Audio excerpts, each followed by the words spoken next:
Subscribe to our channel and press the bell icon. السلام علیکم عزیز طلباء و طالبات، سر عبدالستار خان اس یوٹیوب چینل میں آپ تمام کا استقبال ہے۔ جماعت دہم برج کورس 10th سائنس برج کورس ہے۔ ٹیسٹ 2 دوسرا ٹیسٹ ہے، مضمون سائنس اور ٹیکنالوجی۔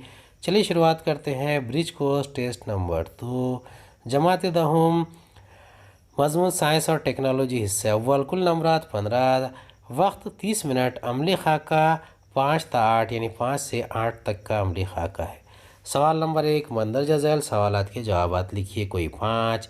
پہلا ہے کاربن ذخیرے بنانے کے لیے گریفائٹ کا استعمال کیوں ہوتا ہے، یا شمسی آلات میں میخر آئنوں کا استعمال کیوں کیا جاتا ہے۔ دوسرے کا دیکھیں گے، تعریف لکھیے، کوئی ایک کام، طول ماس کا، طاقت۔ تیسرا آئینے کا ضابطہ لکھیے۔ چوتھا سیر شدہ ہائیڈرو کاربن میں کس قسم کی بندش پائی جاتی ہے، سب سے بنیادی ہائیڈرو کاربن کون سا ہے۔ شمسی آلات میں میخر آئنوں کا استعمال کیوں کیا جاتا ہے، اس کا جواب ہے، پہلا نقطہ ہے، جب بہت دور سے آنے والی شعاعیں سورج جیسے منبع سے میخر آئینے کے محور خاص کے متوازی وقوع ہوتی ہے تو آئینے سے منعکس ہو کر ایک نقطہ ماسکہ پر مرکوز ہوتی ہے، اس لیے میخر آئینوں کو مرکوز کرنے والا آئینہ بھی کہتے ہیں۔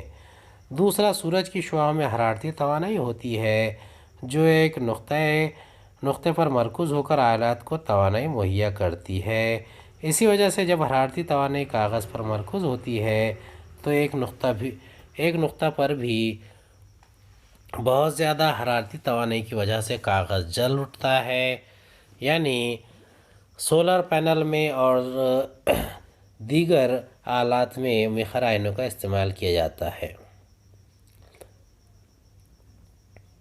کام ورک کسی جسم پر عمل کرنے والی قوت کی مقدار اور قوت کی سمت میں ہونے والے ہٹاؤ کے حاصل ضرب کو کام کہا جاتا ہے۔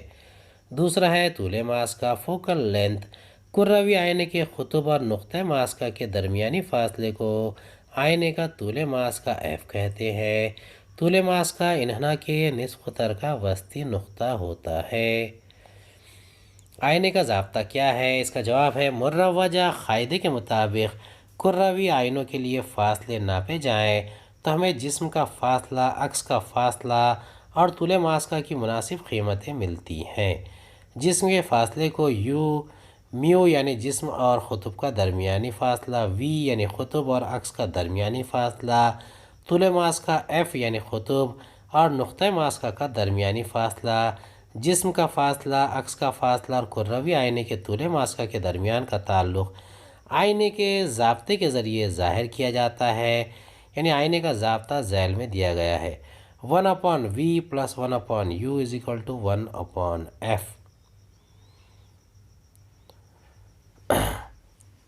کاربن کی گرفت 4 ہے، ایک کاربن جوہر آپس میں ایک دوسرے سے اور دیگر جوہروں کے ساتھ ہم گرفت بندش بناتے ہوئے جڑ کر زنجیر جیسا سلسلہ بناتے ہیں۔ ہر ایک کاربن کا جوہر 4 ہائیڈروجن جوہروں کے ساتھ ساجھیداری یعنی شراکت کرتے ہوئے 4 CH بندشیں تیار کرتا ہے۔ ایسے مرکب ہائیڈرو کاربن کہلاتے ہیں جن ہائیڈرو کاربن میں کاربن کے جوہر CC آپس میں ایکہری بندش سے جڑے ہوتے ہیں، انہیں سیر شدہ ہائیڈرو کاربن کہتے ہیں۔ مثالیں میتھین CH4، ایتھین C2H6 یا CH3CH3۔ تیسرا ہے پروپین C3H8 یا CH3CH2CH3۔ علامت کیا ظاہر کرتی ہے، شکل میں بلب کس جوڑ میں جوڑے گئے ہیں، یہ مسلسل جوڑ کا جواب ہے۔ اس کے بعد ہے دو آئینوں کے درمیان زاویہ 120 ڈگری کا ہو تو کتنے ایکس ملیں گے، یہ 3 سوال آپ خود کریں۔ 8واں ہائیڈرو کاربن کی جماعت بندی کون سے 2 جماعتوں میں کی جاتی ہے، اس کا جواب ہے، ہائیڈرو کاربن کی جماعت بندی کون سے 2 جماعتوں میں کی جاتی ہے، سیر شدہ اور غیر سیر شدہ ہائیڈرو کاربن۔ کاربن کے جوہروں میں یہ غیر معمولی صلاحیت ہوتی ہے کہ وہ نہ صرف آپس میں بلکہ دیگر عنصر کے جوہروں کے ساتھ جڑ کر زنجیر بنا سکتے ہیں۔ جن ہائیڈرو کاربن میں کاربن CC آپس میں ایکہری بندش سے جڑے ہوتے ہیں انہیں سیر شدہ ہائیڈرو کاربن، انہیں سیچوریٹڈ ہائیڈرو کاربنز کہتے ہیں۔ مثلا ایتھین C2H6 یا CH3CH3، پروپین C3H7 یا CH2CH2CH3۔ جن ہائیڈرو کاربن کے ذریعے کے کاربن جوہروں میں صرف دوہری یا تیہری بندش ہوتی ہے، انہیں غیر سیر شدہ hydro carbon unsaturated hydro carbons کہتے ہیں۔ مثلا ethane CH2CH2، ایتھائن HCCH، پروپین CH3CH2، پروپائن CH3-CCH۔ سوال نمبر 2، مندرجہ ذیل سوالات حل کیجیے، کوئی 5۔ پہلا ہے شکل میں برقی دور کا خاکہ مکمل کرنے والی علامات دی گئی ہیں، انہیں مناسب جگہ جوڑ کر برقی دور کا خاکہ مکمل کیجیے۔ دوسرا ہے شکل دیکھ کر مندرجہ ذیل سوالوں کے جواب لکھیے، اے شے کا مقام، بی عکس کا مقام و نوعیت کیا ہوگی۔ پہلا ہے یہ شکل ہم نے مکمل کیا ہے، اس میں وولٹ میٹر، ایم میٹر، برقی رو، برقی خانہ، جوڑنے والا موصل تار، متغیر مزاحمت، پلگ، کنجی، برقی رو کی مروجہ سمت۔ پہلے کا جواب ہے شے کا مقام نقطہ ماس کا اور انحناء کا مرکز کے درمیان ہے۔ دوسرے کا جواب ہے جب جسم مرکز انحناء C اور نقطہ ماس کا F کے درمیان ہو تو عکس مرکز انحناء C سے پرے بنے گا، یہ عکس حقیقی، الٹا اور بڑا بنے گا، یہاں عکس جسم سے بڑا بنتا ہے۔ تیسرا ہے دیے ہوئے عمل میں کیا نظر آتا ہے، اس کی وجہ لکھیے۔ اشیاء ہے امتحانی نلی، اسٹرا، چونے کا پتھر، چونے کا پانی۔ طریق عمل: ایک امتحانی نلی میں تازہ تیار کیا ہوا چونے کا پانی لیجئے، اسٹرا کی مدد سے امتحانی نلی میں تھوڑی دیر پھونکیے اور مشاہدہ کیجیے کیا نظر آتا ہے اور تبدیلی کی وجہ کیا ہے۔ پہلا ہے چونے کا پانی دودھیا ہو جاتا ہے۔ دوسرا، جب ہم چونے کے پانی میں پھونکتے ہیں تو چونے کے پانی میں سانس کے ذریعے خارج کی ہوئی CO2 کاربن ڈائی آکسائڈ شامل ہوتی ہے، دونوں کے درمیان کیمیائی تعامل ہوتا ہے تو کیلشیم کاربونیٹ کا غیر حل پذیر سفید رسوب بنتا ہے، اس لیے چونے کا پانی دودھیا ہو جاتا ہے۔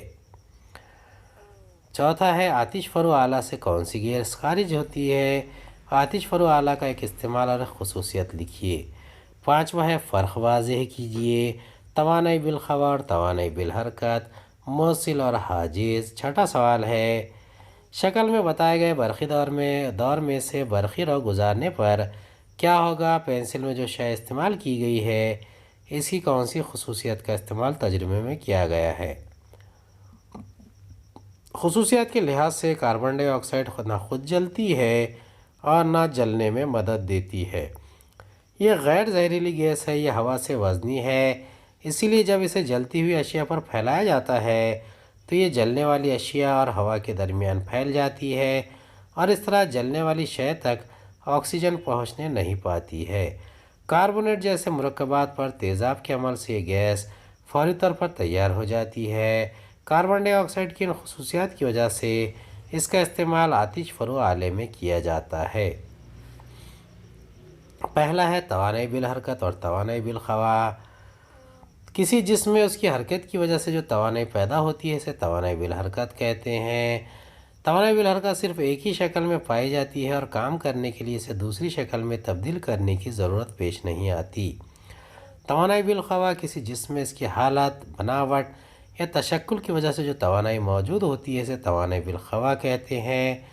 دوسرا، توانائی بالخوا مختلف شکلوں میں پائی جاتی ہے لیکن جب تک اس توانائی کو توانائی بالحرکت میں تبدیل نہیں کیا جاتا تب تک کوئی کام نہیں ہوتا۔ موصل، غیر موصل، حاجز۔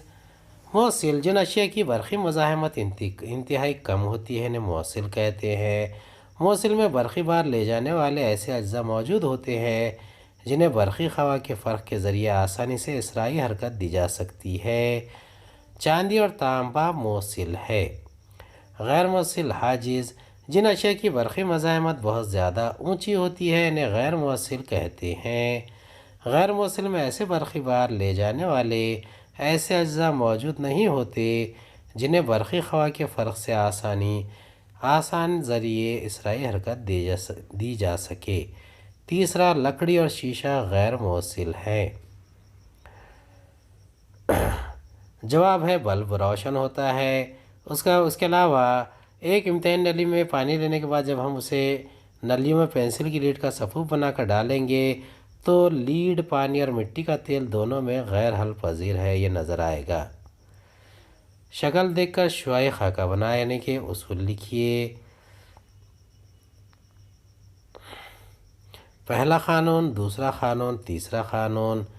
8واں سوال ہے 10 اوہم، 20 اوہم اور 15 اوہم کی تین مزاحمتوں کو مسلسل جوڑ میں جوڑا گیا تو مجموعی مزاحمت معلوم کیجیے۔